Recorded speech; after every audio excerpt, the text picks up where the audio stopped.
যারা জয়েন করছে একটু অ্যাটেন্ডেন্স দিয়ে দাও, সবাই অ্যাটেন্ডেন্স দিয়ে দাও।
আচ্ছা, আমরা আস্তে আস্তে শুরু করি তাহলে। গত ক্লাসে আমরা জটিল সংখ্যা শুরু করছিলাম, তো আজকে আমরা মোটামুটি জটিল সংখ্যার একটু ভিতরে ঢুকবো। আর লাস্ট ক্লাসে আমরা মেইনলি কয়েকটা জিনিস নিয়ে আলোচনা করছিলাম। প্রকৃতপক্ষে যেটা নিয়ে সবচেয়ে বেশি আলোচনা হয়েছে সেটা হচ্ছে আমাদের জটিল সংখ্যা কী জিনিস আর জটিল সংখ্যার ক্লাসিফিকেশন। ফর এক্সাম্পল আমরা বলছিলাম এ প্লাস আইবি আকারের যে কোনো সংখ্যাকে আমরা বলি জটিল সংখ্যা। তার মধ্যে এটাকে আমরা বলি, বা এ হচ্ছে একটা এটা এখানে যদি এ এর মান কখনো 0 হয়, এ ইকুয়ালস টু 0 হলে আমরা পাবো আইবি, যেটা হচ্ছে একটা অবাস্তব সংখ্যা। আবার কখনো যদি আমার বি এর মান 0 হয়, বি ইকুয়ালস টু 0 হলে তখন সেখানে আমরা পাবো এ, যেটা হচ্ছে একটা বাস্তব সংখ্যা। যার কারণে আমরা বলি জটিল সংখ্যাকে আমরা দুইটা ভাগে ভাগ করতে পারি, একটা হচ্ছে বাস্তব আর একটা হচ্ছে অবাস্তব। এর মানে জটিল সংখ্যা অর্থাৎ বাস্তব সংখ্যা এবং অবাস্তব সংখ্যা এগুলোকে আমরা জটিলে কনভার্ট করতে পারি বা জটিলের ন্যায় প্রকাশ করতে পারি। এরপর হচ্ছে আমাদের জটিল সংখ্যাটাকে আমরা কিভাবে লেখচিত্রে উপস্থাপন করতে পারি, যে গ্রাফিক্যাল রিপ্রেজেন্টেশন যেটা, সেটা আমরা করেছিলাম, যেটাকে আমরা বলছিলাম আরগান চিত্র বা আরগান চিত্র। ওই চিত্রটা আমরা উপস্থাপন করছিলাম এবং যে কোনো জটিল সংখ্যা কিভাবে আমরা উপস্থাপন করতে সেটা শিখছিলাম। এবং এটাও বলছিলাম কোন একটা জটিল সংখ্যা যদি আমরা এখানে উপস্থাপন করি, মূল বিন্দু থেকে তার যে দূরত্ব, এটাকে আমরা বলি তার যে জটিল সংখ্যার এই দূরত্বটাকে আমরা বলি মডুলাস, এবং এক্স অক্ষের ধনাত্মক দিকের সাথে যে কোণ উৎপন্ন করে তাকে আমরা বলি তার আর্গুমেন্ট। এই মডুলাস এবং আর্গুমেন্টের মাধ্যমে একটা জটিল সংখ্যাকে প্রকাশ করা যায়। এরপর হচ্ছে আমরা জটিল সংখ্যাকে আমরা জেড দ্বারা প্রকাশ করেছিলাম। মনে করো z equals to a plus i b, তাহলে এই পয়েন্টটাকে আমরা এ কমা বি লিখতে পারি, এবং এ কমা বি আকারে লিখলে এটাকে আমরা বলি জটিল সংখ্যার ক্রমজোড়। এই ক্রমজোড়ও আমরা গত ক্লাসে পড়ছিলাম। তো মোটামুটি এই জিনিসগুলো আমরা গত ক্লাসে আলোচনা করছিলাম। এরপর আমরা সবচেয়ে ইম্পর্টেন্ট একটা টার্ম নিয়ে আলোচনা করছিলাম, যেটা হচ্ছে আই, জটিল সংখ্যার আই এর পাওয়ার। এই আই এর পাওয়ার নিয়ে আলোচনা করার সময় আমরা কিভাবে আই এর পাওয়ার নির্ণয় করতে হয় সেগুলো আমরা জানি, এবং এখান থেকে এতটুকু পর্যন্ত সবগুলো পাওয়ার বের করা সবাই আশা করি জানো। এবং আমরা বলছিলাম যদি কখনো আই এর পাওয়ারটা আমাদের ইচ্ছা মতো দেওয়া হয়, আমাদের তখন আমরা যে কাজটা করি লাস্ট 2 ডিজিট কাউন্ট করা আর পুরোটা কাউন্ট করা সেম কথা। তাহলে কখনো যদি আমার বিশেষ করে এমসিকিউ এবং অ্যাডমিশন এই ধরনের প্রশ্নগুলো আসে যে আই এর পরে ইচ্ছা মতো দিবে তোমাকে, ইচ্ছা মতো দেখে আমার কোনো সমস্যা নাই, সেটা কোনটার সমতুল্য, লাস্ট দুইটা যদি আমরা ধরে নিই ওই লাস্ট দুইটার জন্য যা পাবো পুরোটার জন্য সেম পাবো। আর আরেকটি ইম্পর্টেন্ট জিনিস হচ্ছে আমাদের ইনভার্স থাকলে, যেমন আমাদের আই টু দি পাওয়ার -26 আছে, তাহলে আমরা তাকে কিভাবে ক্যালকুলেশন করব সেটা আমরা গত ক্লাসে দেখছিলাম। অর্থাৎ আই এর পাওয়ার ধনাত্মক হোক আর ঋণাত্মক হোক আমরা দুইটাই ক্যালকুলেশন করে দেখছিলাম। এই বেসিক জিনিসগুলো সেগুলো আমরা গত ক্লাসে পড়ছি। আর এখানে সবচেয়ে ইম্পর্টেন্ট একটা কথা, এটাকে আমরা বলি তার বাস্তব অংশ, বিটাকে আমরা বলি অবাস্তব অংশ। অবাস্তব অংশ কিন্তু আইবি না, অনলি বি, এটাকে আমরা বলি অবাস্তব অংশ, যেটাকে আমরা এভাবে প্রকাশ করি আর ই জেড মানে হচ্ছে real part of Z equals to হচ্ছে এ, আর আরেকটা হচ্ছে আই এম জেড মানে হচ্ছে imaginary part of Z equals to হচ্ছে বি। এভাবে আমরা এগুলো প্রকাশ করতে পারি, যেগুলো আমরা আমাদের আলোচনা করা হয়েছিল লাস্ট ক্লাসে। তো আমরা আজকে ওইখানে আর যেতে চাচ্ছি না, আমরা যেহেতু এগুলো গত ক্লাসে ডিসকাস করে ফেলছি। আজকে আমরা যে কাজটা করবো সেটা হচ্ছে আই এর আমরা বলছিলাম আই এর কিছু সিরিজ বা ধারা আছে, মানে একটা লম্বা একটা লম্বা একটা ধারা দিবে, এই ধারার সমষ্টি কত তোমাকে বের করতে বলবে। কিন্তু কথা হচ্ছে ওই ধারাটা আমরা গত ক্লাসে পড়াই নাই, আজকে আমরা ধারাটা পড়াবো। কিন্তু ধারা পড়ানোর আগে আমরা আমাদের পাওয়ার সম্পর্কে হালকা আইডিয়া নিই। পাওয়ার সম্পর্কে সবারই আইডিয়া আছে, শুধু আমার এগুলোকে আমরা ধারাতে কিভাবে কনভার্ট করব বা ধারাতে ক্যালকুলেশনের জন্য কি কি জানা লাগবে না লাগবে সেই জিনিসগুলো আমরা পড়বো। তাহলে প্রথমত আসো আমরা এখানে দেখাই, আমরা পড়বো দুটো জিনিস, একটা হচ্ছে আই এর পাওয়ার আর আরেকটা হচ্ছে আই এর ধারা। এই পাওয়ার জিনিসটা আমাদের গত ক্লাসে হয়ে গেছিল, আজকে আমরা শুধুমাত্র পড়বো আই এর ধারা নিয়ে। এখন একটু খেয়াল করে দেখো, আমরা I to the power 1 equals to আমরা জানি কত আই, আই টু দি পাওয়ার 2 মানে আই স্কোয়ার এর মান হচ্ছে -1, এরপর হচ্ছে আই কিউব এর মান হচ্ছে আই টু দি পাওয়ার 4 এর মান 1, কিভাবে আসছে গত ক্লাসে বলছিলাম। এরপর আই টু দি পাওয়ার 5 এর মান আসবে, ক্যালকুলেশন করো, এটা আসবে আই টু দি পাওয়ার 6 7 8 9 10 11 12 13 14 15 16 ব্লা ব্লা ব্লা, মানে ইচ্ছা মতো তুমি চাইলে আমাদের এভাবে যে কোনো পাওয়ার ক্যালকুলেশন করা যাবে। এখন একটু ভালো করে তুমি খেয়াল করে দেখো, আই টু দি পাওয়ার 1 এটা পাইছিলাম আই, এরপরেরটা -1, এরপরেরটা আই, এরপরেরটা 1, এবং এরপরে আবার আই -1 আই 1। এবার একটা রিপিটেশন খেয়াল করতেছো, প্রথমে আমরা পাইলাম আই, এরপর আমরা পাচ্ছি -1, এরপর আমরা পাচ্ছি আই, এরপর আমরা পাচ্ছি +1, 1 এর পর আমি আবার আই পাচ্ছি। তাহলে তোমার মনে রাখার সুবিধার্থে এভাবে বলা যায়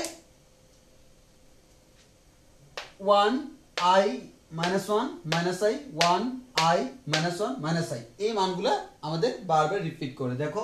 তাহলে আমার প্রথমটা হচ্ছিল কি আই, এরপরে কত আসবে -1, এরপরে আই, এরপরে 1, এরপরে আই, এরপরে -1, এরপরে আই, এরপরে 1, এর মানে কন্টিনিউয়াসলি বারবার এই জিনিসগুলো আসবে। তাহলে যদি আসে তাহলে আমরা এখানে দেখি, এটা হচ্ছে আমরা বুঝতে পারতেছি i to the power 1, i to the i square, i cube, i to the power 4, i to the power 5, i to the power 6, i to the power 7, i to the power 8। এখন তুমি একটু খেয়াল করে দেখো মানগুলো কি আসলো, I -1 I 1 I -1 I 1, অর্থাৎ এইভাবে আমার সিকোয়েন্সিয়ালি আসবে যদি তুমি এটা ক্রমিক ভাবে যাও। কিভাবে? ক্রমিক মানে তো বুঝছো, এক এক করে আগাবা, একটার পর একটা, মানে 1 2 3 4 5 6 7 এটসেট্রা, এগুলো হচ্ছে আমার ক্রমিক। এই ক্রমিক ভাবে আগাইলে আমার মানগুলো এরকম হয় সব সময়, অর্থাৎ এইভাবে আমাদের রোটেট করে। তাহলে আমরা বলতে পারি 1 এর পরে সবসময় আই পাবো, আই এর পরে সবসময় -1 পাবো, আবার -1 এর পরে সবসময় আই পাবো, আই এর পরে সবসময় 1 পাবো। এবার আসি, তুমি যদি 4টা নাও তাহলে খেয়াল করো তো, যেহেতু আমার 4টা বারবার রিপিট করে, আমি 4টা নিয়ে দেখি 1 2 3 4, এই প্রথম যে 4টা আছে এই 4টা নিলাম। প্রথম 4টা যারা আছে এদেরকে তুমি যোগ করো, যোগ করলে কি হয়, I plus -1 plus I plus 1, খেয়াল করে দেখবা 1 1 চলে যাবে, আই চলে যাবে, আনসার কত 0। এর মানে প্রথম 4টাকে তুমি যোগ করার পর আনসার আসতেছে কত 0। এবার তুমি প্রথমটা থেকে শুরু না করে তুমি সেকেন্ডটা থেকে শুরু করে 4টা নাও। যদি তুমি সেকেন্ডটা থেকে শুরু করে 4টা নাও তাহলে কি হবে একটু খেয়াল করে দেখো, এটা এটা এটা এটা, তাহলে এর পরের 4টা যদি আমরা নিই তাহলে আমরা এই 4টা পাবো। তাহলে এই যে এই 4টা, এই 4টাকে তুমি আবার সাম করো, যোগ করো, যোগ করলে কি পাচ্ছি, প্রথমটা হচ্ছে -1, এরপরে আই, এরপরে 1, এরপরে আই। এবং একটু খেয়াল করে দেখো 1 1 চলে যাবে, আই আই চলে যাবে, আনসার 0। এন্ড থার্ড ওয়ান, যদি তুমি এর পরের 4টা নাও, এই আই থেকে শুরু করলা, এখান থেকে 4টা নাও, এই 4টা, এই 4টা নিলে আমার যোগ করো, যোগ করলে আনসার কত আসে দেখো, আই প্লাস 1 প্লাস আই -1, যোগ করলে তাও দেখো আনসার 0। ইভেন এর পরের 4টা নাও, তাও আনসার 0। তাহলে আমি এই 4টা যোগ করছি মানে কি, আমি আসলে যে কাজটা করছি সেটা হচ্ছে এখানে আমি করছি কি, i to the power 1 plus i square plus i cube plus i to the power 4, এই 4টাকে যোগ করে কত পাইলাম 0। আবার এখানে করছি কি i square plus i cube plus i to the power 4 plus i to the power 5, তাও आंसर একটাই 0। এখানে আমি যে কাজটা করলাম i cube d star i cube plus i to the power 4 plus i to the power 5 plus i to the power 6 and same answer equals to 0। তাহলে আমি দেখতেছি তুমি যদি i এর চারটা পাওয়ার যদি সিরিয়ালি নাও, ক্রমিক নাও, তাহলে आंसर কিন্তু অলওয়েজ 0 আসবে। এখানে সেটাই বলা যায়। তাহলে আমি কি দেখলাম i এর পরপর চারটা ক্রমিক রাশির যোগফল সবসময় কত হবে? 0 হবে। তাহলে আমি যদি তোমাকে এখন প্রশ্ন করি যে ভাইয়া যে তোমাকে একটা জিনিস দেওয়া হলো, আচ্ছা এটা পরে দেখি, আচ্ছা বলে দিই। যেমন তোমাকে একটা জিনিস বলা হলো, যেমন i to the power 420 plus i to the power 421 plus i to the power 422 plus i to the power 423, যোগফল কত? 0। কেন 0? কারণ আমরা আগে বলছিলাম ক্রমানুসারে সিরিয়ালি যদি চারটা থাকে, ওই সিরিয়ালের সাইডটা হবে এই চারটা। এবং দেখো এই চারটাকে, এই যে আমার এটা এটা এটা এটা, এই চারটা ছাড়া অন্য কি আসার চান্স নাই। আর চারটাকে যোগ করলে आंसर অলওয়েজ 0। তাহলে আমাদের এই ক্ষেত্রে যোগফল কত হবে?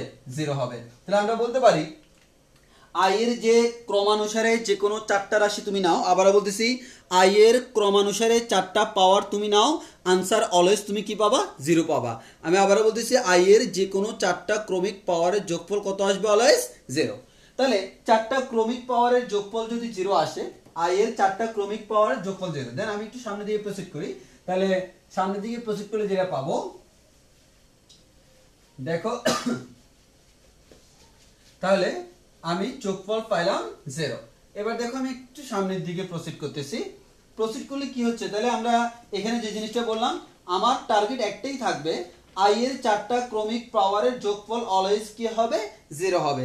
তাহলে আমরা বলি, যদি বলি i to the power 42 plus 43 plus 44 plus 45, answer কত? 0। আমি যদি বলি i to the power k plus i to the power k plus 1 plus i to the power k plus 2 plus i to the power k plus 3, answer 0। আমি যদি বলি i to the power k plus i to the power k minus 1 plus i to the power k minus 2 plus i to the power k minus 3, answer 0।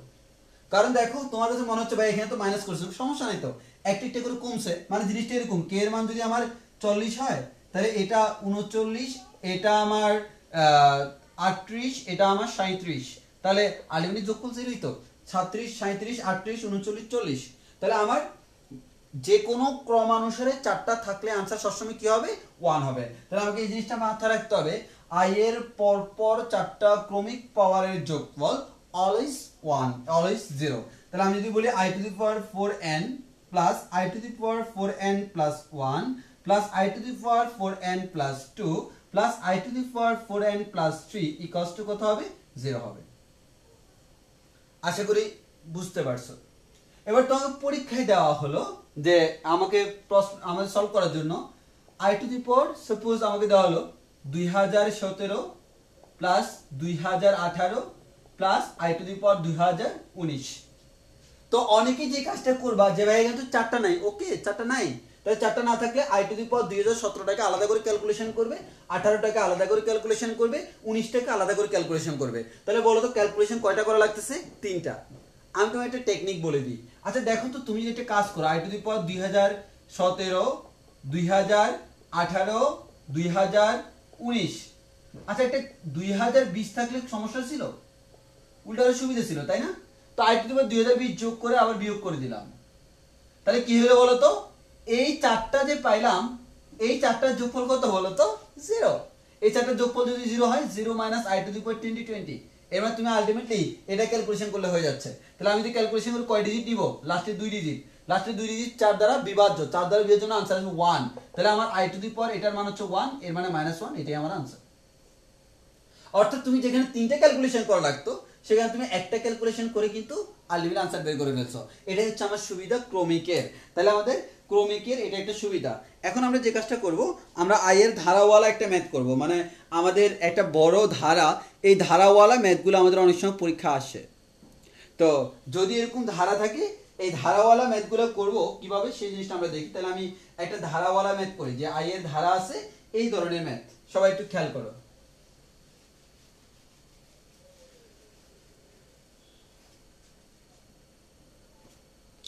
আচ্ছা দেখি তাহলে আমি প্রশ্নটা তুলি। প্রশ্নটা হচ্ছে এরকম যে আমার প্রশ্নটা এটা 1 plus I plus i square plus i cube plus continuously যাবে আই টু দি পাওয়ার 98। তো এখানে যখন বললো এটার যোগফল বের করার জন্য, তাহলে দেখো এখানে কিন্তু 1 2 3 4 এটা ক্রমানুসারে গেছে। তাহলে তোমরা একটু খেয়াল করে দেখো আমার এখানে লাগতেছে কি, আমরা আগেই বলছিলাম আই এর এরকম যে পাওয়ার চারটা মিলে আমার আনসার কত হবে 0। তাহলে একটু খেয়াল করে দেখো, মনে করো আমি যদি এখানে সিম্পল দেখাই i to the power 12 plus i to the power 13 plus i to the power 14 plus i to the power 15 plus i to the power 16 plus i to the power 17 plus i to the power 18 plus i to the power 19 plus i to the power 20।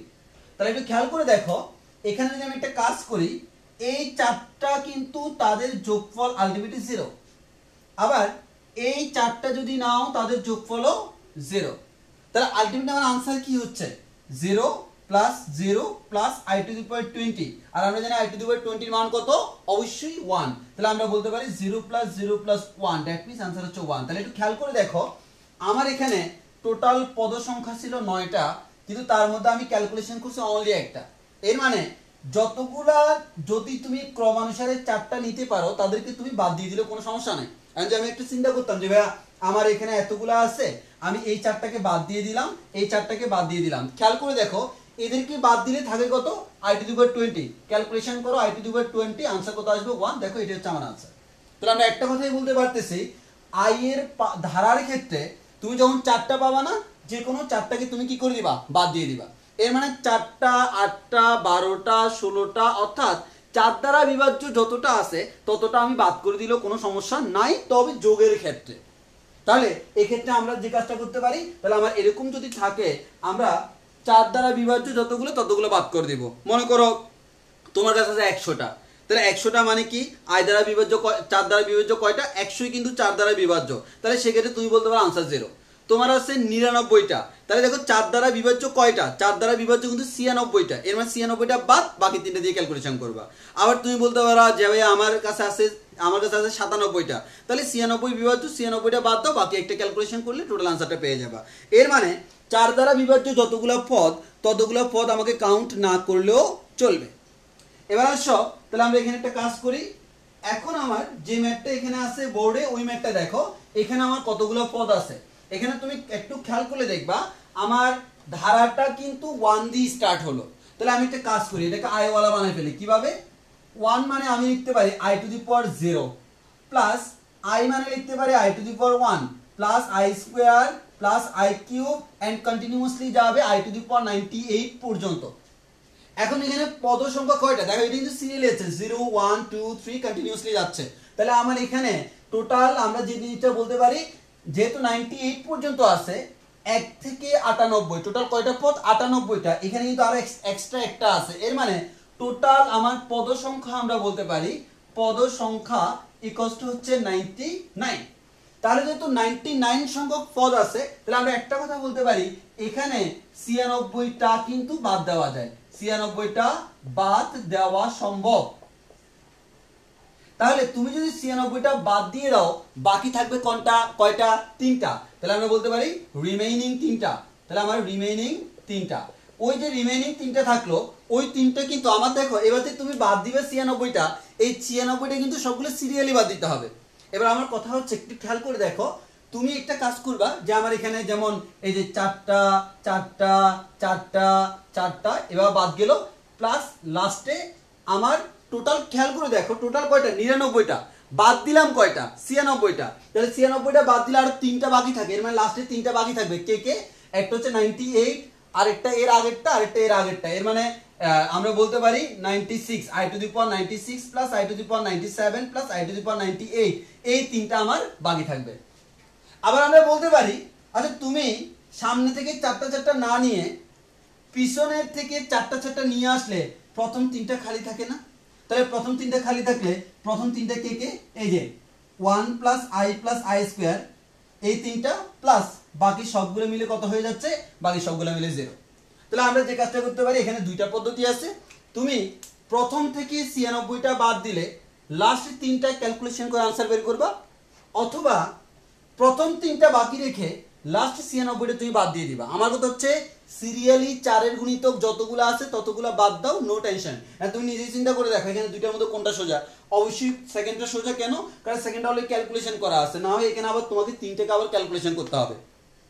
আবার অনেকে বলে ভাই আমি একটা কাজ করি, যেহেতু 99টা আছে, হ্যাঁ আমি এখানে কি করতে পারি, আমার 1 + i + এভাবে কন্টিনিউয়াসলি আমার যাবে 98 পর্যন্ত। হচ্ছে i⁻98 পর্যন্ত কয়টা? 99টা। তাহলে i⁻99 যদি নিই কয়টা হলো? 100টা মাইনাস i⁻99। এর মানে কি, তুমি 100টা বানাইলা, তাহলে এই 100টা মিলে আনসার কত? 0 মাইনাস i⁻99, সেটা ক্যালকুলেশন করলে তুমি আনসার পেয়ে যাবে। তাহলে আমার কথা হচ্ছে তুমি এই প্রসেস যে প্রসেসে করো না কেন, তোমার আনসার আলটিমেটলি সেম আসবে। তো তোমাকে এই তিনটা সিস্টেমের মধ্যে যে কোনো সিস্টেমে ফলো করা সম্ভব, তোমার যেভাবে সুবিধা মনে হয় তুমি সেভাবে করবা। বাট আমার এখানে মেইন থিম কয়টা? মেইন থিম একটা, সেটা হচ্ছে আই এর যে 4টা ক্রমিক রাশি তাদের যোগফল 0। এর মানে তুমি 4টা, 8টা, 12টা, 16টা, 20, 24, 28, 32 যা হোক না কেন সবগুলো তুমি বাদ দিয়ে দিতে পারবা। তাহলে আমি যদি এই ম্যাথটাকে আমার মতো করে করি, ছোট্ট করে করি, তাহলে আমি একটা কাজ করি যে তোমরা ওই 100টা সেটাও করতে পারো। আমি এটা করি, প্রথম তিনটা আমি রেখে দিই। এই প্রথম তিনটা রেখে দিলে তাহলে এটাকে আমরা এভাবে লিখি আমাদের, আচ্ছা এভাবে লিখি 1 + i+i² প্লাস বাকি সবগুলো মিলে আনসার কত? 0। তাহলে আমরা বলতে পারি থাকবে হচ্ছে এটা 0 + 0 + এটসেট্রা। তাহলে 1 + i+i²। এবার দেখো 1 + i+i² এর মান কত? -1। -1 + 1 যাবে, থাকবে কত? i। এটা আমার আনসার, লিটারালি এটাই তোমার আনসার বের হবে। তাহলে আমার এই ধারাটার যোগফল কত? এই ধারাটার যোগফল হচ্ছে i। আবারও বলতেছি, এই ধারার যোগফল কত? এই ধারার যোগফল হচ্ছে i। তাহলে তুমি এইভাবে যে কোনোটা ক্যালকুলেশন করে ফেলতে পারবা। তাহলে আমরা যে জিনিসটা দেখতে পাচ্ছি, আমরা চাইলে কিন্তু কি যে কোনো ধরনের ক্যালকুলেশন করে ফেলতে পারি। তো এবার তোমাদের আশা করি আই এর যে যত ধরনের ধারা আছে, ধারা এটা জানলে হয়, এর এক্সট্রা প্রয়োজন নাই। এই ধারাটা তুমি তোমার বইতে পাবা না মেবি ডিরেক্টলি, কিন্তু এমসিকিউর জন্য বা রিটেনে সৃজনশীলের মধ্যে সলভ করতে গিয়ে তুমি পাবা। অর্থাৎ বইতে ডিরেক্টলি নাই, কিন্তু তোমাকে আলটিমেটলি পরীক্ষার জন্য এই ধারাটা পড়তেই হবে, ওই জন্য আমি পড়াই দিলাম। তাহলে আমাদের আশা করি ধারা নিয়ে আর কারো কোনো ঝামেলা থাকার কথা না, আই এর পাওয়ার নিয়েও কারো কোনো ঝামেলা থাকার কথা না। এখন তাহলে আমাদের অত্যন্ত ইম্পর্টেন্ট একটা টপিকস পড়ব, যার নাম হচ্ছে মডুলাস ও আর্গুমেন্ট নির্ণয়। মডুলাস ও আর্গুমেন্ট। এই আর্গুমেন্ট বলতে আমরা আসলে যাকে বুঝবো তার নাম হচ্ছে মুখ্য আর্গুমেন্ট। এবং এখান থেকে আমি আরো একটা আর্গুমেন্ট শিখবো, যার নাম হচ্ছে সাধারণ আর্গুমেন্ট। এই কয়েকটা জিনিস আমি শিখবো। এবং এখান থেকে আমি আরো একটা জিনিস শিখবো এই পুরো জিনিসটা পড়ার পরে, সেটা হচ্ছে জটিল সংখ্যার পোলার রূপ। তো আমরা আগে আমাদের এই কয়েকটা জিনিস আমরা শিখবো। একটা হচ্ছে কি মডুলাস, দেন আর্গুমেন্ট বলতে আমরা কোন আর্গুমেন্ট বুঝি? মুখ্য আর্গুমেন্ট বুঝি। আর এটা হচ্ছে সাধারণ আর্গুমেন্ট। তো শুরুতেই আমরা বলে দিই, শুরুতে যদি আমরা বলি আমাদের কোন একটা জটিল সংখ্যা, তাহলে আমি যদি এটাকে লেখচিত্রে উপস্থাপন করি, তাহলে মনে করো কোন একটা জটিল সংখ্যা 1 2 3 4 1 2 3, তাহলে আমরা বলতে পারি এটা হচ্ছে 4 + 3i একটা জটিল সংখ্যা। এই জটিল সংখ্যা এখানে উপস্থাপন করার পর আমরা এখান থেকে বলতে পারি এই যে এই অংশটাকে আমরা বলি তার মডুলাসটাকে r দ্বারা প্রকাশ করা হয়, আর এটাকে আমরা বলি থিটাটাকে বলি তার আর্গুমেন্টটাকে থিটা দ্বারা প্রকাশ করা হয়। এবার তুমি থিটাটা বের করলে বের হবে আর্গুমেন্ট, আর আরটা বের করলে সেটা বের হবে কি? মডুলাস। তাহলে থিটা মানে কি? আর্গুমেন্ট, আর মানে হচ্ছে কি? মডুলাস। এখন আসো তাহলে আমরা এখান থেকে আমরা শিখলাম, আমরা জাস্ট মডুলাস কি এই মডুলাসটা শিখলাম, আর আর্গুমেন্ট কি আর্গুমেন্টটা শিখলাম। আর্গুমেন্ট বলতে আমরা মুখ্য আর্গুমেন্ট বলতেছি, আর মুখ্য আর্গুমেন্ট কি সেটাও আমরা শিখবো। তো আমরা শুরুতে একটা কাজ করি, শুরুতে আমরা এত কিছু নিয়ে কাজ করব না, শুরুতে আমরা একটা জিনিস নিয়ে কাজ করব, সেটা হচ্ছে অনলি মডুলাস। তাহলে আমরা কি নিয়ে শিখবো? Only modulus. কিন্তু এখানে আমার দেখো কোয়াড্রেন্ট রুল কয়টা আছে? 4টা, ফার্স্ট, সেকেন্ড, থার্ড, ফোর্থ। তাহলে ফার্স্ট সেকেন্ড থার্ড ফোর্থ চারটা কোয়াড্রেন্টে মডুলাস কেমন হয় সেটা আমরা করব। তাহলে আমাদের প্রথমে আমাদের কাজ কি, তাহলে আমরা মডুলাস কি জানলাম। এখন আমার কাজ হচ্ছে মডুলাস কিভাবে ক্যালকুলেশন করতে হয় সেই জিনিসটা শেখা। তাহলে আমাদের এখন আমরা পড়বো কি, জাস্ট মডুলাস নির্ণয়। ওকে, এবার আমাদের টপিকস হচ্ছে কি, এবার আমাদের টপিকস হচ্ছে মডুলাস নির্ণয়। আমরা শুধুমাত্র মডুলাস নির্ণয় করা শিখবো। হ্যাঁ, তাহলে আমরা এগুলা বাদ দিই। আমার টার্গেট কি নির্ণয় করা, মডুলাস নির্ণয় করা। তাহলে আমি এখন তোমাকে শিখাবো কিভাবে মডুলাস নির্ণয় করতে হয়। তাহলে দেখো মডুলাস নির্ণয়, তাহলে আমি এটাকে চারটা ভাগে ভাগ করি। এই যেটা এটা একটু খেয়াল করলে তুমি দেখবা যে আমি এখানে যদি কোন একটা সংখ্যা দিই 1 2 3 আর এদিকে গেল 1 2 3 4, তাহলে দেখো তাহলে আমরা এখানে বলতে পারি কি এটা হচ্ছে 3 প্লাস 4i। ওকে, জটিল সংখ্যা এটা আমরা এবার বলতে পারি জটিল সংখ্যাটা হচ্ছে z = 3 প্লাস 4i আর স্থানাঙ্ক দিলে z of 3, 4। তাহলে আমরা যদি বলি যে ভাইয়া এটা হচ্ছে একটা জটিল সংখ্যা পাইলাম, সিমিলারলি এবার আমি এদিকে যাই দেখি 1 2 3, তাহলে হচ্ছে -3 1 2 3 4, তাহলে এটা হচ্ছে z = -3 প্লাস 4i, কারণ বাস্তবের দিকে -3 একক আর অবাস্তবের দিকে 4 একক। তাহলে আমরা এটা পাইলাম, এটা হচ্ছে z of -3 প্লাস 4i এবং এটাকে আমরা বলতে পারি z of -3, 4। আমরা আমাদের সুবিধার্থে এটাকে নাম দিলাম z1 ফার্স্ট কোয়াড্রেন্ট, এটাকে নাম দিলাম z2। দেন আমরা z3 বের করি 1 2 3 1 2 3 4, তাহলে এটা হচ্ছে আমার z4। এই z4 কে বলতে পারি তার বাস্তবটাও ঋণাত্মক অবাস্তবটাও ঋণাত্মক। এবার -3 -4i আর স্থানাঙ্ক আকারে লিখলে ক্রমজোড় -3, -4, যেটা তোমরা জানো। এবার যদি আমি ফোর্থ কোয়াড্রেন্ট নিই তাহলে 1 2 3, ওকে, দেন 1 2 3 হলে এটাকে আমরা নাম দিলাম সরি z4 না, এটা হচ্ছে z3 থার্ড কোয়াড্রেন্ট। আর এখানে আমরা 1 2 3 4 4 গুণ নিলাম, তাহলে এটাকে আমি নাম দেব z4। তাহলে এটা দেখো বাস্তব ধনাত্মক অবাস্তব ঋণাত্মক, তাহলে বাস্তব ধনাত্মক মানে হচ্ছে 3, অবাস্তব ঋণাত্মক মানে হচ্ছে -4i। ওকে, দেন -4i এবং এটাকে আমরা প্রকাশ করতে পারি z4 of 3, -4 আকারে প্রকাশ করতে পারি। তাহলে দেখো আমরা যে কাজটা করলাম, আমাদের যে জটিল সংখ্যা আছে ওই জটিল সংখ্যাটাকে আমরা এখানে উপস্থাপন করলাম। আমার টোটাল আমি কয়টা জটিল সংখ্যা নিলাম, 4টা, এটা একটা এটা একটা এটা একটা এটা একটা, তাদেরকে বসাইলাম। এবার আসি প্রথমটার মডুলাস কি, মডুলাস মানে কি মূল বিন্দু থেকে দূরত্ব। তাহলে আমার মূল বিন্দু থেকে এটার যে দূরত্ব এই দূরত্বটা এটা হচ্ছে তার মডুলাস। তাহলে মডুলাস অফ কি z1, তাহলে এটাকে আমরা বলতেছি r1, সাপোজ r1 বলতেছি। r1 মানে কি, r1 মানে হচ্ছে মোট z1, mod z1 মানে কি মডুলাস অফ z1, অথবা z1 দুই পাশে দুটো দাগ দিলাম। তাহলে দেখো r1 ও বলতে পারি mod z1 ও বলতে পারি। mod z1 মানে মডুলাস অফ z1 আর দুই পাশে দুইটা দাগ দিলে সেটা কি মিন করে, মডুলাস মিন করে। একইভাবে এখান থেকে যদি আমি এটা চিন্তা করি, এটাকে আমরা বলতে পারি এটা হচ্ছে আমাদের r2 অথবা মডুলাস অফ z2 অথবা z2 এর মডুলাস। দেন আমি যদি এটা চিন্তা করি, এই যে এটা চিন্তা করলেও সেম, এটাকে আমরা বলতে পারি আমাদের r3 বা মোট z3 বা মোট, অথবা আমার z3 এর মডুলাস দুই পাশে দুটো দাগ দিলে হবে। আর এখানে যদি আমরা চিন্তা করি এটা দেখো একটু, তাহলে আমরা এটাকে বলতে পারি r4 অথবা মডুলাস অফ z4 অথবা z4 এর ডাইরেক্টলি মডুলাস। এখন দেখো আমাকে কি করতে হবে, আমাকে যে কাজটা করতে হচ্ছে সেটা হচ্ছে আমার এই যে দৈর্ঘ্যটা, এই দৈর্ঘ্যটা হচ্ছে মেইনলি এটার মডুলাস, এই দৈর্ঘ্যটা এটার মডুলাস, এই দৈর্ঘ্যটা এটার মডুলাস, এই দৈর্ঘ্যটা এটার মডুলাস। তাহলে আমার এটা যদি বের করতে হয় তুমি খেয়াল করে দেখো, আমি যে বললাম 3 প্লাস 4i, তাহলে ক্যালকুলেশন করলে কি হয় দেখো তো, এটাই আলটিমেটলি 3, এটাই আলটিমেটলি 4 এবং এখান থেকে দেখো পিথাগোরাস হয়ে গেল। তাহলে আমরা বলতে পারি এটা হচ্ছে √3 স্কয়ার প্লাস 4 স্কয়ার। তাহলে এভাবে আমরা যে কোনোটাই করতে পারবো। তাহলে আমরা আমাদের একটা কথাই বলতে পারি, সেটা হচ্ছে আমাদের কোনো একটা জটিল সংখ্যা যদি কোনো একটা জটিল সংখ্যা z যদি আমার এরকম হয় a প্লাস ib হয়, তাহলে তার মডুলাসটাকে কিভাবে প্রকাশ করা যায়, তার মডুলাসটাকে আমি কয়েকটা ভাবে প্রকাশ করতে পারি। হয় r বলতে পারি, অথবা মড z বলতে পারি, অথবা জেড এর দুই পাশে দুইটা দাগ দিতে পারি, অথবা আমি ডাইরেক্টলি এভাবে বলতে পারি a প্লাস আইবি তার দুই পাশে দুইটা দাগ। এটা হচ্ছে মডুলাস মিন করে। তাহলে এই মডুলাসটা কিভাবে বের করব? r ইকুয়ালস টু, দেখো তাহলে আমাদের পিথাগোরাস কি বলে?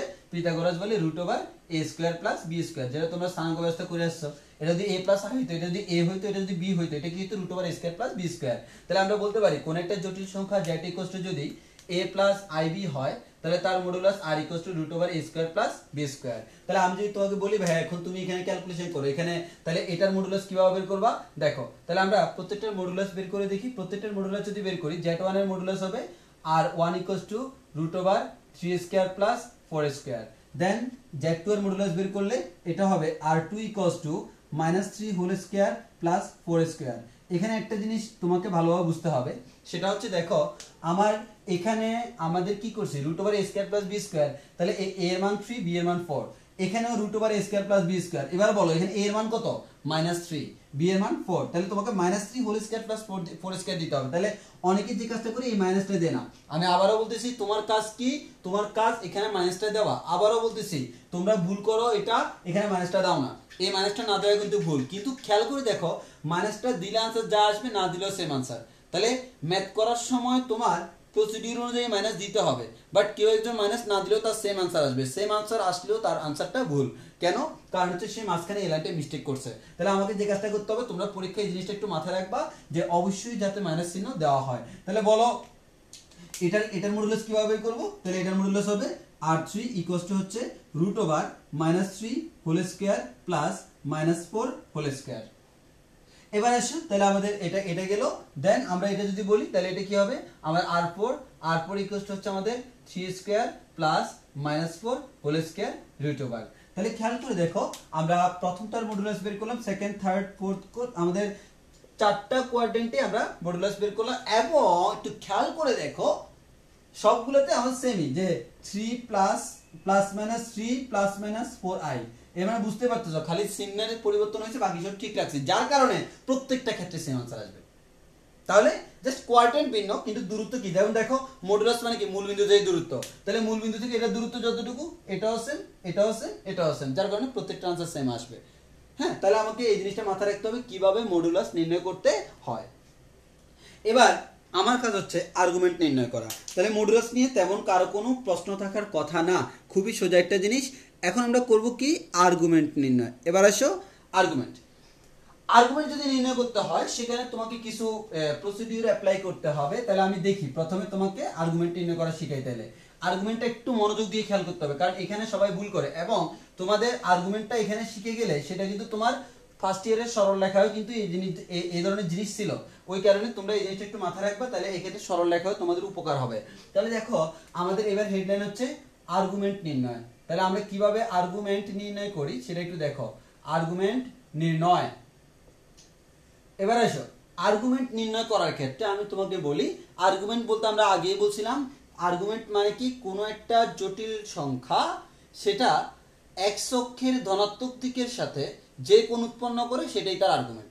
যে কোণ উৎপন্ন করে সেটাই তার আর্গুমেন্ট। এই আর্গুমেন্টের ক্ষেত্রে সবচেয়ে ইম্পর্টেন্ট দুইটা কথা মনে রাখতে হবে।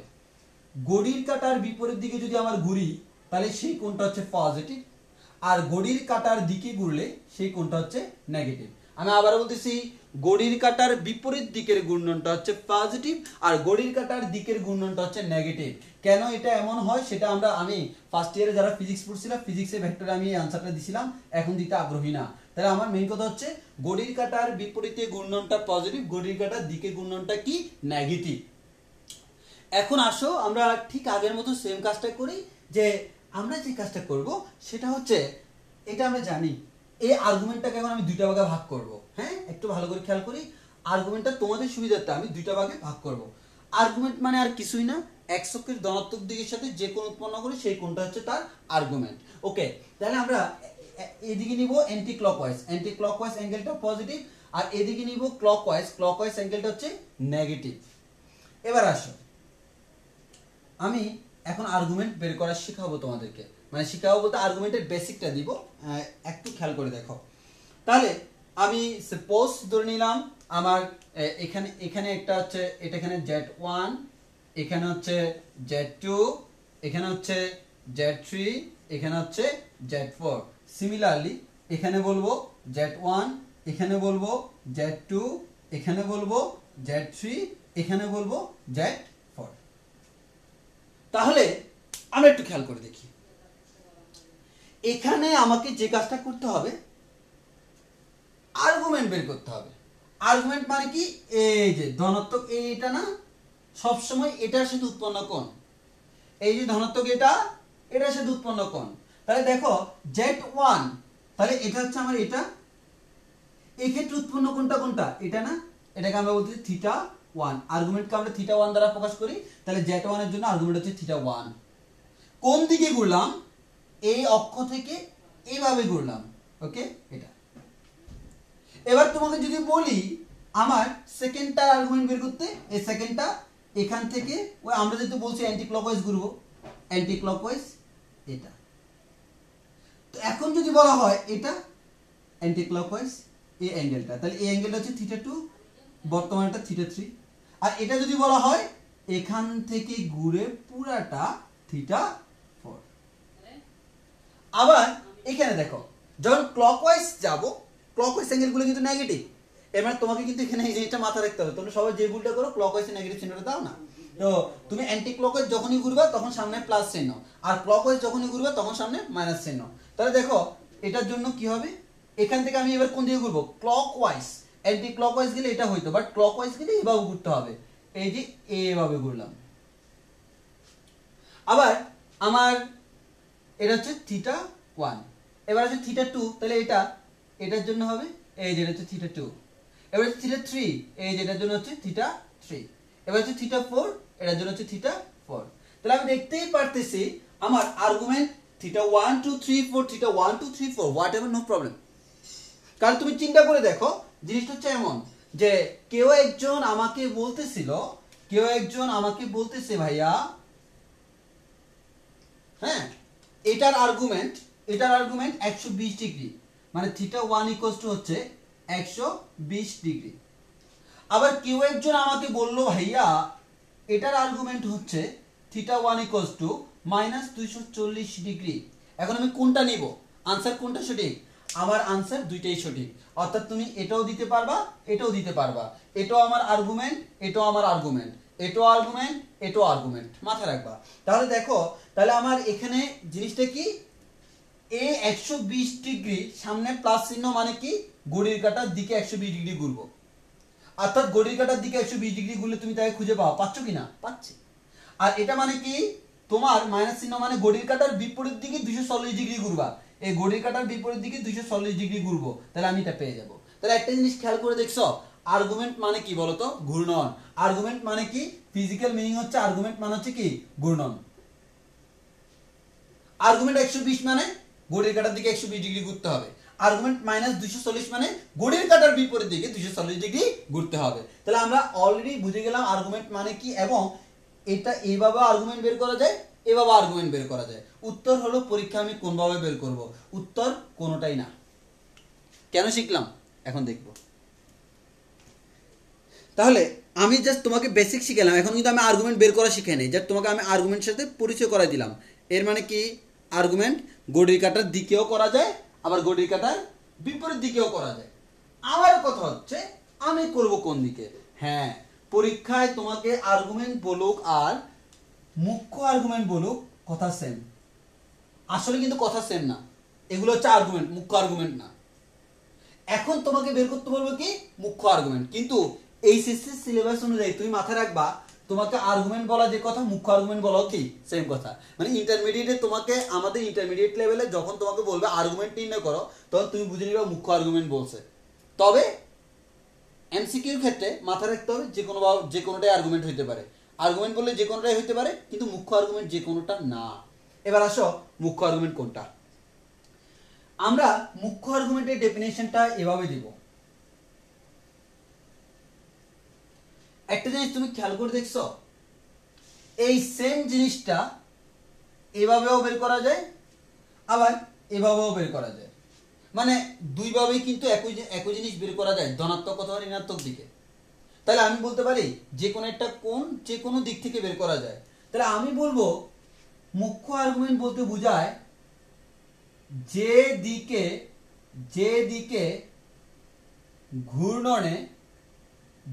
ঘূর্ণনে উৎপন্ন কোণ কম সেটাই মুখ্য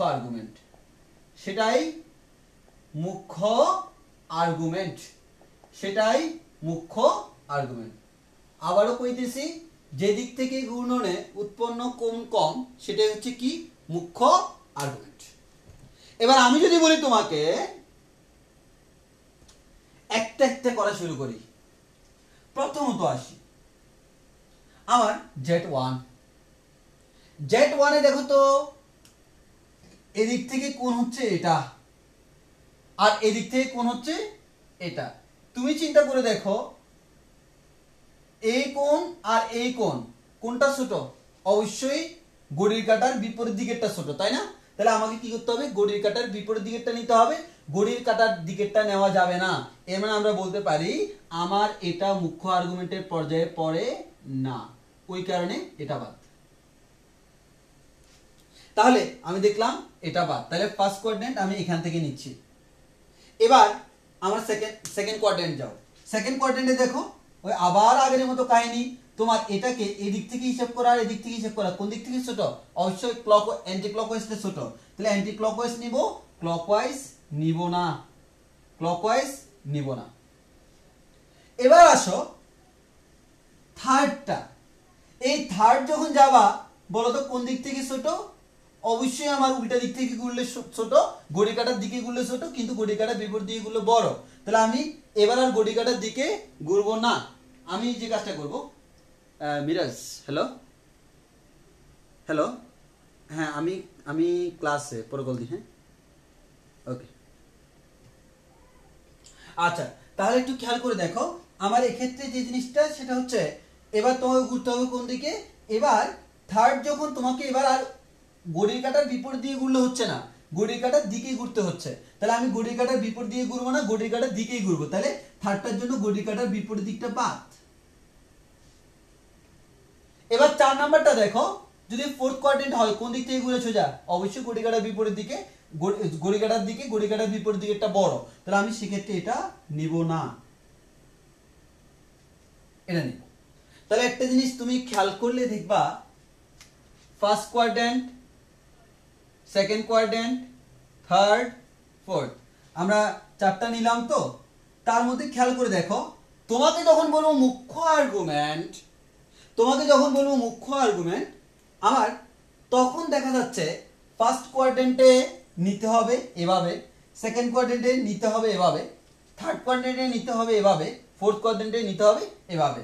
এবং তোমাকে যদি বলি এই যে ভাই এটা কোন কোয়াড্রেন্ট? সেকেন্ড কোয়াড্রেন্ট, কোনটা বড়? অবশ্যই 240 বড়, তাহলে আমি সেটা নিব না। তাহলে এটাও আর্গুমেন্ট, বাট এটার স্পেশাল নেম হচ্ছে মুখ্য আর্গুমেন্ট। রিটেনে যদি বলা হয়, রিটেনে তোমাকে বললো আর্গুমেন্ট নির্ণয় করো, পরীক্ষায় রিটেনে আর্গুমেন্ট নির্ণয় করতে বললে তুমি কোন আর্গুমেন্ট নির্ণয় করবা? মুখ্য আর্গুমেন্ট নির্ণয় করবা। আমি আবারও বলতেছি, ইন্টারমিডিয়েট পরীক্ষায় রিটেনে তোমাকে প্রশ্ন করা হলো, তোমাকে বলা হলো আর্গুমেন্ট নির্ণয় করো, সেক্ষেত্রে তুমি অবশ্যই কোন আর্গুমেন্ট নির্ণয় করবা? মুখ্য আর্গুমেন্ট নির্ণয় করবা। এবার তাহলে আমি তোমাকে একটা কথা বলতে পারি যে ভাইয়া আমার এদিকে একটু দেখেন তো যে মুখ্য আর্গুমেন্ট কোনটা, যে কিভাবে করব।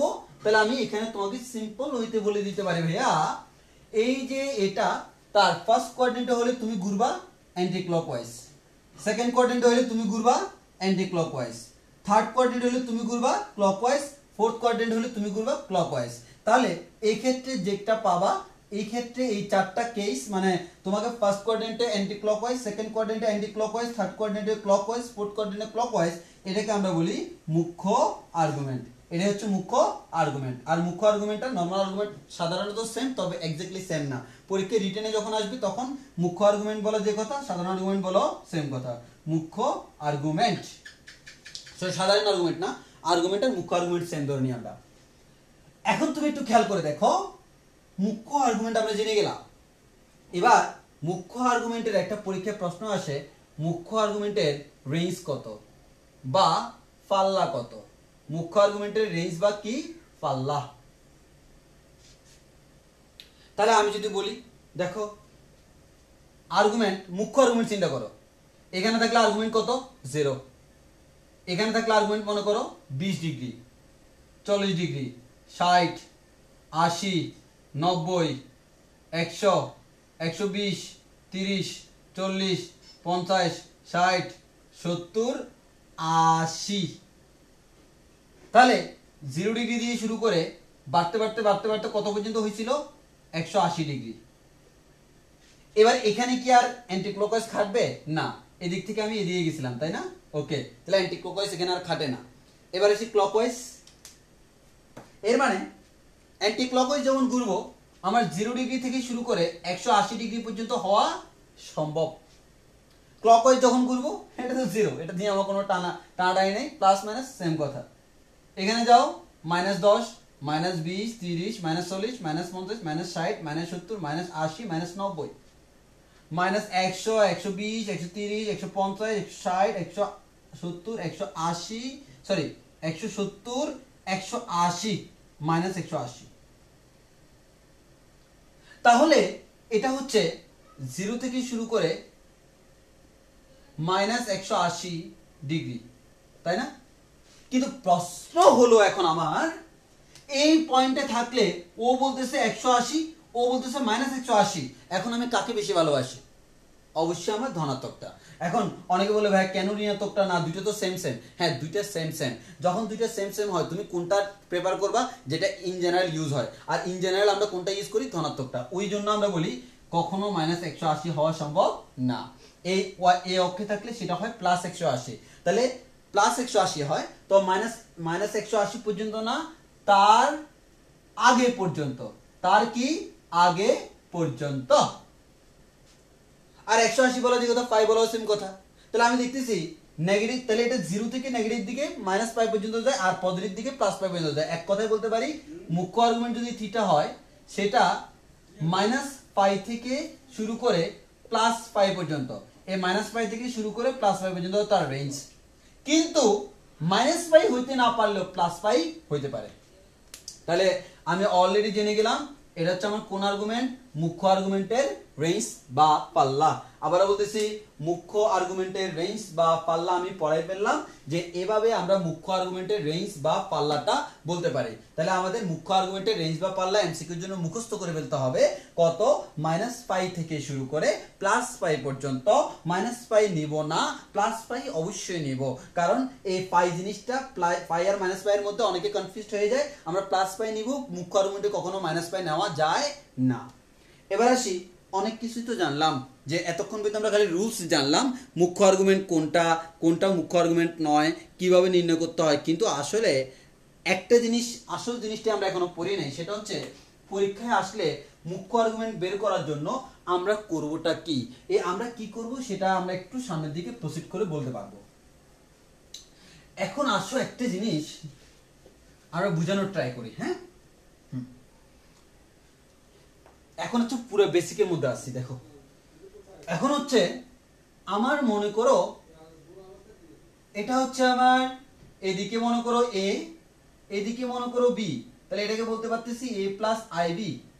এটা হচ্ছে একটা জটিল সংখ্যা z হচ্ছে a প্লাস ib। ওকে, নাও তোমাকে যদি বলি এই থিটাটা বের করো, যেটাকে আমরা বলতেছি আর্গুমেন্ট, তাহলে থিটাটা কিভাবে তুমি বের করবা? সিম্পল হিসাব ভাইয়া, আমি লম্ব জানি, ভূমি জানি, তাহলে আমি কিন্তু বলতে পারি থিটা হচ্ছে tan ইনভার্স। এভাবে বলি tan থিটা লম্ব বাই ভূমি মানে b বাই a, তাহলে থিটা কত হবে? tan inverse b divided by a। এখন ভাইয়া ঝামেলাটা হবে তোমার একটা জায়গায়, সেটা হচ্ছে কি, ফার্স্ট কোয়াড্রেন্টে যখন ছিলা a ও ধনাত্মক b ও ধনাত্মক, বাট সেকেন্ড কোয়াড্রেন্টে গেলে কিন্তু a ঋণাত্মক, থার্ড কোয়াড্রেন্টে গেলে a ও ঋণাত্মক b ও ঋণাত্মক, ফোর্থ কোয়াড্রেন্টে a ধনাত্মক b ঋণাত্মক, তখন যাইয়া তুমি ঝামেলা ফেস করবা। এই ঝামেলা ফেস না করার জন্য আমরা যে কাজটা করব, সব সময় tan inverse b by a যে ইউজ করব, এখানে সব সময় পরম মান দিব। কি দিব? পরম মান। এবার আসো এই পরম মান দিলে কি মিন করে সেটা আমরা এখন দেখব। আবার বলতেছি পরম মান দিলে কোন অ্যাঙ্গেলটা বোঝায় সেটা আমরা দেখাবো। এখন দেখতে থাকো, এটা বাস্তব অক্ষ, এটা অবাস্তব অক্ষ। আমার z কি? a plus ib। নাও এখানে ফার্স্ট কোয়াড্রেন্টে থাকো, সেকেন্ড কোয়াড্রেন্টে, থার্ড কোয়াড্রেন্ট, ফোর্থ কোয়াড্রেন্ট, তুমি যেখানেই থাকো না কেন আমি বলবো সব সময় কি নিতে হবে, tan ইনভার্স পরমাণব b divide by a, tan inverse পরমাণব b ডিভাইড বাই a। তাহলে এটা যদি নাও ফার্স্ট কোয়াড্রেন্টে কি মিন করে দেখো, এই কোণ সবসময় কোন অক্ষ থেকে হয়, x অক্ষ থেকে বা বাস্তব অক্ষ থেকে হয়। তাহলে দেখো এই যে অংশটা না, দেখো একটু ভালো করে খেয়াল করো, এই অংশ যেটা, এই অংশটা মিন করে tan inverse b divide by a। আমি দিক দিব না, এটা তো কোণের মান, অর্থাৎ ফার্স্ট কোয়াড্রেন্টে যখন থাকবা tan ইনভার্স পরমাণব b বাই a বলতে এটা মিন করে। সেকেন্ড কোয়াড্রেন্টে যখন থাকবা তখন tan inverse b by a বলতে এটাই মিন করে। কোনটা? এই অক্ষ থেকে এটা।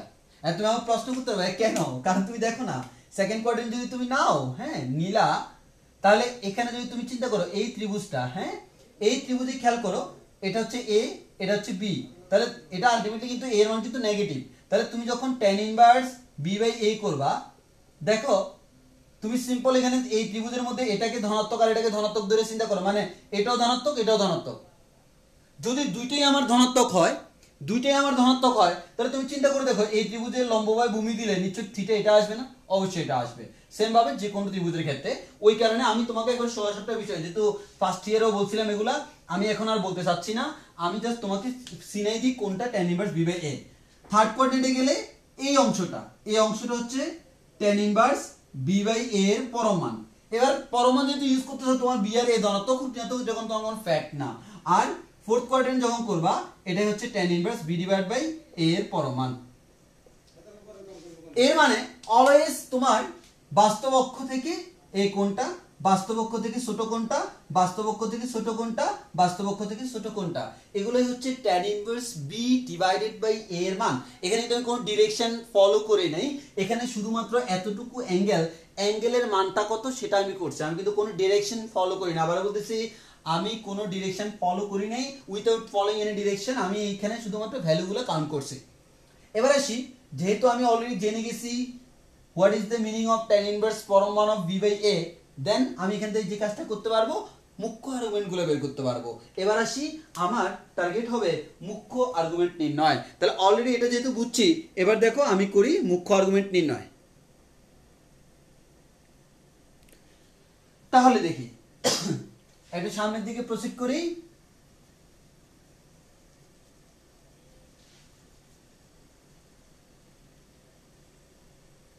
হ্যাঁ, সামনের দিকে প্রসিড করলে কি হয় দেখো, এবার হচ্ছে মুখ্য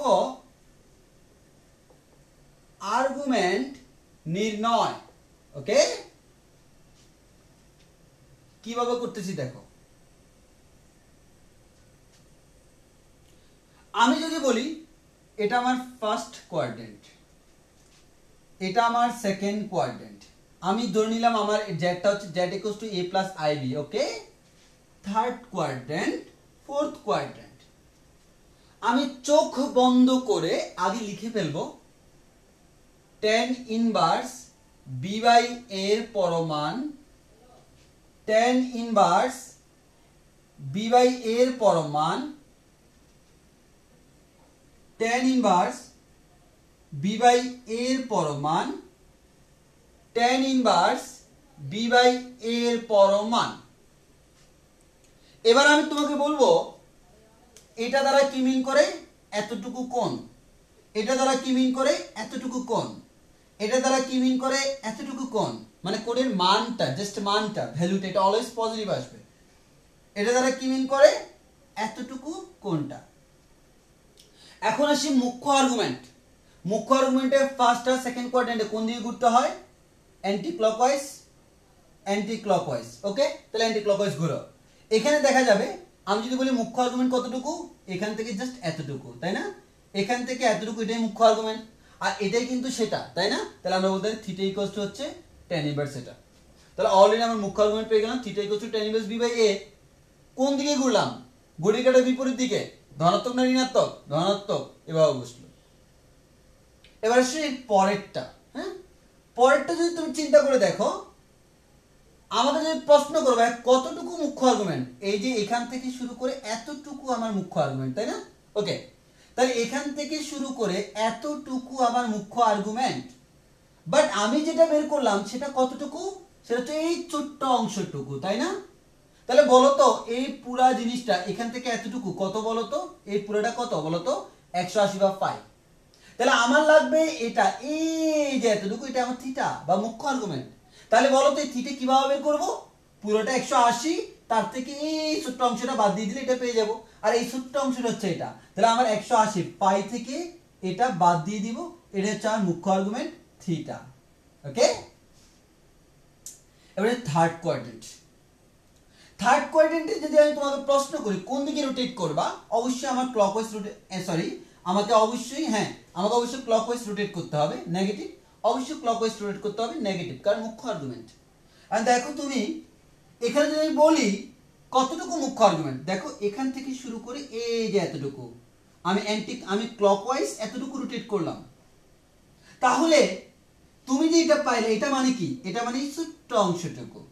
তাহলে আমাকে বলো কিভাবে মনে রাখবা, আমার এই যে পুরোটা হচ্ছে কত 180, তার থেকে ছোট্ট অংশটা আমরা ফেলে দিই, তাহলে বাকিটা থাকবে। তাহলে আমি পাই থেকে বাদ দিয়ে দিলে বাকিটা পাবো। এই অংশটা হচ্ছে এতটুকু, এটা তো কোণের মান, বাট এই কোণটা কোন দিকে, ঘড়ির কাঁটার দিকে, যার কারণে পুরা জিনিসটার আগে একটা মাইনাস চিহ্ন ইউজ করতে হবে। যেহেতু আমার এতটুকু কোণের মান পাইলাম, বাট যেহেতু ঘড়ির কাঁটার দিকে, এই পুরা কোণটা এমন না যে খালি পায়ের সামনে, না, পুরাটার সামনে একটা মাইনাস চিহ্ন।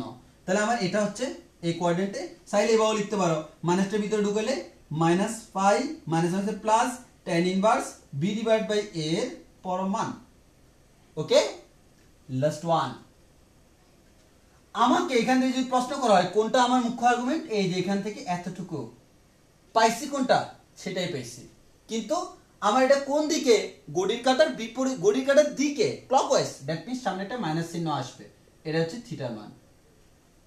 তাহলে অলরেডি আমরা বুঝে গেলাম কিভাবে করব। তো এখন যদি তোমাকে আমি প্রশ্ন করি যে আমার এখান থেকে মুখ্য আর্গুমেন্ট নির্ণয় করতে পারবা কিনা, জি ভাই অবশ্যই পারবো। ফার্স্ট কোয়াড্রেন্টে এই ফর্মুলা, সেকেন্ড কোয়াড্রেন্টে এটা, থার্ড এটা, ফোর্থ এটা। এখন আমার কাজ কি বলতো, এখন আমার কাজ হচ্ছে এগুলো মুখস্থ রাখা। এখন আমার কাজ কি, এগুলা মুখস্থ রাখা। যদি কেউ এটা মুখস্থ করে ফেলো তাহলে তোমার জন্য সবচেয়ে সুবিধাজনক। তো আর যদি মুখস্থ করতে না পারো সেটা আমাদের অনেকের জন্য লজ্জাজনক, কারণ আমি এখন শিখিয়ে দিব কিভাবে আমাদের মুখস্থ করতে হয়। হ্যাঁ, আমরা মুখস্থ কিভাবে রাখবো সেই জিনিসটা আমি শিখাই। দেখো তুমি এবার খুব শর্টকাট মুখস্থ রাখতে পারবা কিভাবে, দেখো ফার্স্ট সেকেন্ড থার্ড ফোর্থ না, এই যে দেখো এটা হবে tan inverse b by a এর পরম মান, তাই না? আর এটা জাস্ট আর কিছুই না, phi minus tan inverse b by a এর পরম মান। ওকে, মনে থাকবে তো? এটা মনে রাখতে পারবা না, tan inverse b by a তো মনে থাকে, এটা হচ্ছে ফাই থেকে এটা বিয়োগ করে দিব। এবার দেখো ফার্স্ট আর সেকেন্ড না, দেখো কি করবা, এখানে যেটা আছে সেটা লেখো, এখানে যেটা আছে সেটা লেখো। এবার কি করব, জাস্ট কিছুই না, সামনে মাইনাস চিহ্ন দিয়ে দিব। তাহলে এখানে এটাই হচ্ছে মুখ্য আর্গুমেন্ট, এটাই হচ্ছে মুখ্য আর্গুমেন্ট, এটাই হচ্ছে মুখ্য আর্গুমেন্ট, এটাই হচ্ছে মুখ্য আর্গুমেন্ট। তাহলে আমি যদি এখানে ছোট্ট করে নোট ডাউন করি, তাহলে আমার এরকম হবে, ফার্স্ট কোয়াড্রেন্টে tan inverse b by a এর পরম মান, সেকেন্ড কোয়াড্রেন্টে pi minus tan inverse b by a এর পরম মান, থার্ড কোয়াড্রেন্টে মাইনাস চিহ্ন আসবে একটা, এরপর phi minus tan inverse b by a এর পরম মান, দেন ফোর্থ কোয়াড্রেন্টে হবে আমাদের minus tan inverse b by a এর পরম মান। অর্থাৎ তুমি এতটুকু যদি মুখস্থ করতে পারো তাহলে আমাদের কাজ শেষ। এখন আমার কাজ হচ্ছে একটা ম্যাথ করে তোমাদেরকে ছুটি দিয়ে দেওয়া। তাহলে আমাদের লাস্ট এই যে এতক্ষণ যে করলাম তার উপর ডিপেন্ড করে আমরা একটা ম্যাথ করব। হ্যাঁ, আমরা যে ম্যাথটা করব সেই ম্যাথটা হচ্ছে আমি 4টা কোয়াড্রেন্টের জন্য করব, তাহলে খুব ইজিলি তোমরা বের করে ফেলতে পারবা। আর পায়ের জায়গায় ফাই, তুমি যদি ফাই আকারে লেখো তাহলে ফাই আকারে লিখবা, আর যদি কোন আকারে লেখো ডিগ্রি আকারে, তখন ফাইয়ের মান 180 ডিগ্রি বসাবো আর কি। তো সেটা কোনো ব্যাপার না। দেন আমি এখন তোমার সলভ করি, যে তোমাকে প্রশ্ন করলো যে 4টা আর্গুমেন্ট বের করার জন্য। তাহলে প্রথমে আর্গুমেন্ট আমার z ইকুয়াল টু মনে করো plus minus 3 plus minus 3i, মানে বুঝতে পারছো তো? ওই চিহ্নগুলো নিব, আমি এটা নিচে দেখো। তাহলে আমি প্রথমে বের করব আর্গুমেন্ট অফ এ আর জি, মানে হচ্ছে আর্গুমেন্ট, হ্যাঁ, এ আর জি মানে হচ্ছে আর্গুমেন্ট। তাহলে আমি এটা কয়েকটা ভাবে প্রকাশ করতে পারি। এ আর জি অফ জেড, এটাকে বলতে পারি থিটা, হ্যাঁ। তাহলে আমি অথবা আমি বলতে পারি এ আর জি বা আর্গুমেন্ট অফ ওই যে আমাদের জেড এর মানটা এ প্লাস আই বি, হ্যাঁ, যেটা জানা গেলে কোনো সমস্যা নেই। তাহলে আমি আর্গুমেন্ট অফ প্রথমে বের করব 3 প্লাস 3i, এরপর বের করব আর্গুমেন্ট অফ সেকেন্ড কোয়াড্রেন্টটা নিই -3 প্লাস 3i, এরপর বের করব আর্গুমেন্ট অফ আমরা বের করব -3 মাইনাস 3i, এরপর আমরা বের করব আর্গুমেন্ট অফ 3 মাইনাস 3i। আমার সুবিধাতে আমি দুটো সমান নিয়েছি, দুটো সমান নিলে অ্যাঙ্গেলটা 45 আসবে, এটা আমার জন্য সুবিধাজনক। তাহলে তোমরা একটু সবাই খেয়াল করে দেখো আমি কিভাবে বের করব। প্রথমে তোমার কাজ হচ্ছে যেটার আর্গুমেন্ট বের করতে বললো সেটা কোন কোয়াড্রেন্টে দেখা। এটাও ধনাত্মক, এটাও ধনাত্মক, কোন কোয়াড্রেন্ট? First quadrant. তাহলে ফার্স্ট কোয়াড্রেন্টের ফর্মুলা কি? tan inverse b by a এর পরম মান। তাহলে b বাই a মানে কি? দেখো আমরা কিন্তু এইভাবে লিখি a প্লাস ib, তাহলে b মানে হচ্ছে i এর পাশেরটা আর a হচ্ছে খালিটা। তাহলে i এর পাশেরটা 3 ডিভাইড বাই খালিটা 3, পরম মান দাও। তাহলে আনসার আসবে কত? tan ইনভার্স 1 মানে হচ্ছে 1ই আসবে। তাহলে আলটিমেটলি 45 ডিগ্রি। ওকে, আনসার 45 ডিগ্রি। কেউ যদি চাও না ভাই আমি 5/4 লিখবো, হোয়াটএভার, নো প্রবলেম। এবার আসো এখানে, তাহলে আমাদের এখানে দিব আমাদের কোন কোয়াড্রেন্ট? মাইনাস প্লাস, তাহলে সেকেন্ড কোয়াড্রেন্ট। তাহলে দিব 5 মাইনাস tan ইনভার্স, দেখো এখানে কিন্তু বসার সময় 3 মাইনাসটা সহ বসাইতে হবে। এবার মাইনাসটা বসাবার না বসা আলটিমেটলি তোমার আসবে এটা 5 মাইনাস 5/4, ক্যালকুলেশন করলে তুমি পাবা 3/4, এটা তোমার আনসার। এবার আসছে তোমার, কারণ এটার মান তো 5/4, এরপর আসছে এটা। তাহলে আমার কি হচ্ছে? মাইনাস মাইনাস মানে কোন কোয়াড্রেন্ট? থার্ড কোয়াড্রেন্ট হচ্ছে মাইনাস দিব, দেন এটা বসাই দিব 5 মাইনাস tan ইনভার্স, এখানে কিন্তু -3, তাহলে -3 ডিভাইড বাই -3 এর পরম মান ক্যালকুলেশন করো, তাহলে -3/4 পাবা।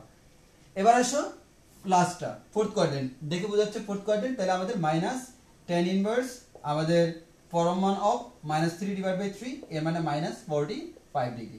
একটু খেয়াল করলে দেখবা তুমি এখান থেকে ফার্স্ট কোয়াড্রেন্ট যেটা পাইলা, ফোর্থ কোয়াড্রেন্ট সেটা হচ্ছে তার কি ঠিক সামনে একটা মাইনাস চিহ্ন, আর সেকেন্ডে যেটা পাইলে এটা তার মাইনাস চিহ্ন, যেটা আমরা আগে বলছিলাম। তাহলে আশা করি আজকে এতটুকু, এর বেশি আগানোর কোনো প্রয়োজন নাই। তাহলে আমাদের পরীক্ষায় মডুলাস বের করতে বলতে পারে, আর্গুমেন্ট বের করতে বলতে পারে। মডুলাস বের করতে বললে খুবই ইজি, যেটা দেখছিলাম, আর আর্গুমেন্ট আমার এই প্রসেসে বের করতে হবে, সেক্ষেত্রে তোমাকে দেখতে হবে সেটা কোন কোয়াড্রেন্টে আছে। তাহলে আমাদের এবার যদি কারো কোনো প্রশ্ন থাকে তাহলে প্রশ্ন করতে থাকো, আমি আনসার দিয়ে থাকি।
আচ্ছা, আশিক ইলাই একটা প্রশ্ন করছে, -3i এর আর্গুমেন্ট কত?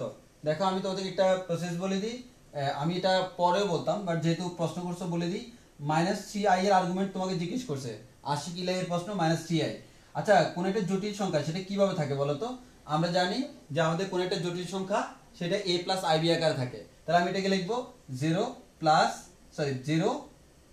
Minus 3i। এবার তুমি ক্যালকুলেশন করো আনসার যেটা সেটা, অর্থাৎ এখানে একটা 0 দিয়ে তোমার এটাকে ফরম্যাটে আনতে হবে। তো ফরম্যাটে আনলে তুমি দেখবা এবার ওই তোমার প্রশ্ন আসবে ভাই নিচে 0 আসতেছে, কোনো সমস্যা নাই তো।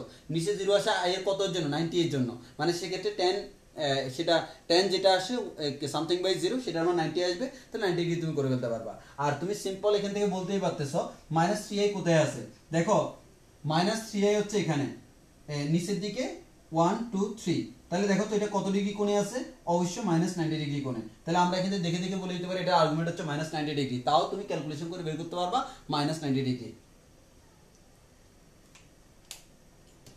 ঠিক আছে, তাহলে ক্লাস এখানেই শেষ করি, এতটুকুই। আর আমাদের নেক্সট ক্লাসে আমরা এই চ্যাপ্টারের আরো ভিতরে ঢুকবো আর ম্যাথ করে স্টার্ট করে দিব।